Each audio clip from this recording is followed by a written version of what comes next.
સત્ય સ્વરાજ ન્યૂઝમાં આપનું સ્વાગત છે। વિસાવદર વિધાનસભા સીટ પર આપના વિજય બાદ ઈશુદાન ગઢવી સાબરકાંઠામાં। આમ આદમી પાર્ટીના ધારાસભ્ય ગોપાલ ઇટાલિયાનો થયો છે જંગી વિજય। આપના પ્રદેશ પ્રમુખ ઈશુદાન ગઢવીની અધ્યક્ષતામાં રેલી યોજાઈ। હિંમતનગર બહુમાળી ભવનથી ટાવર ચોક સુધી રેલી યોજાઈ। પ્રદેશ પ્રમુખે સાબર ડેરી સહિત સહકારી સંસ્થાઓ પર કર્યા ભ્રષ્ટાચારના આક્ષેપ। તાજેતરમાં વડોદરા ખાતે બનેલ પુલ ધરાશાયી ઘટનામાં સરકાર પર કર્યા કટાક્ષ। ભાજપ શાસિત સરકારમાં બનેલા બ્રિજો પર વિશ્વાસ ન કરવો ઈશુદાન ગઢવી। ભાજપ સરકારમાં થયેલા વિકાસના કામોમાં મોટો ભ્રષ્ટાચાર થતો હોવાના આપના આક્ષેપ। સાબરકાંઠામાં આપ પ્રદેશ પ્રમુખની મુલાકાતને પગલે આપના કાર્યકરો આગેવાનોમાં ખુશી। રાજ્ય સરકાર સાબર ડેરી સહિત સહકારી સંસ્થાઓને લીધી આડે હાથ।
વિસાવદરની જનતાએ જે આમ આદમી પાર્ટીને પસંદ કરી છે, ભાજપની તાનાશાહીને હટાવી છે અને વિસાવદરની જનતાએ જે 3 સંદેશો આપ્યા છે, એક તો ભાજપ પાર્ટી છે હરાવવાને લાયક છે, બીજું કે ભાજપને હરાવવી જ જોઈએ અને ત્રીજું કે આમ આદમી પાર્ટી એક એવી પાર્ટી છે જે ભાજપને હરાવી શકે છે।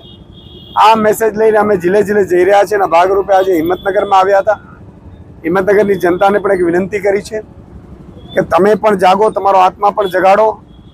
ભાજપ રોડ રસ્તા હોય કે સાબર ડેરી હોય, ભાજપના હોદ્દેદારોએ ભ્રષ્ટાચાર કરવામાં કંઈ બાકી નથી રાખ્યું।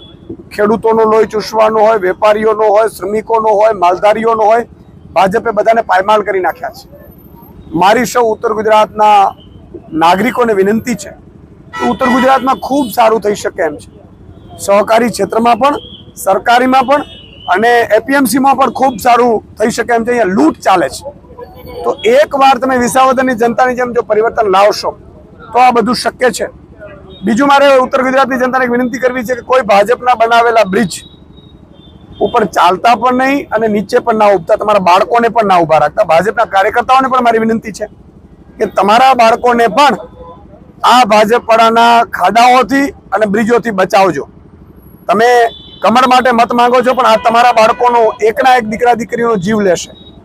એટલા આ નઠારા છે, એટલા ભ્રષ્ટાચારીઓ છે અને એટલા માટે હું વિનંતી કરવા આવ્યો છું કે આગામી ચૂંટણીઓ જે આવે નગરપાલિકાની, તાલુકા, જિલ્લા પંચાયતની, એમાં એક વખત જે વિસાવદરની જનતાએ ઝાડુને પસંદ કર્યું છે, આમ આદમી પાર્ટીને પસંદ કર્યો છે, એવી કામની રાજનીતિને પસંદ કરવા હું અપીલ કરું છું। સમાચારોની ઝડપી અપડેટ માટે હમણાં જ સત્ય સ્વરાજ ન્યૂઝ ચેનલને લાઇક, શેર અને સબસ્ક્રાઇબ કરો।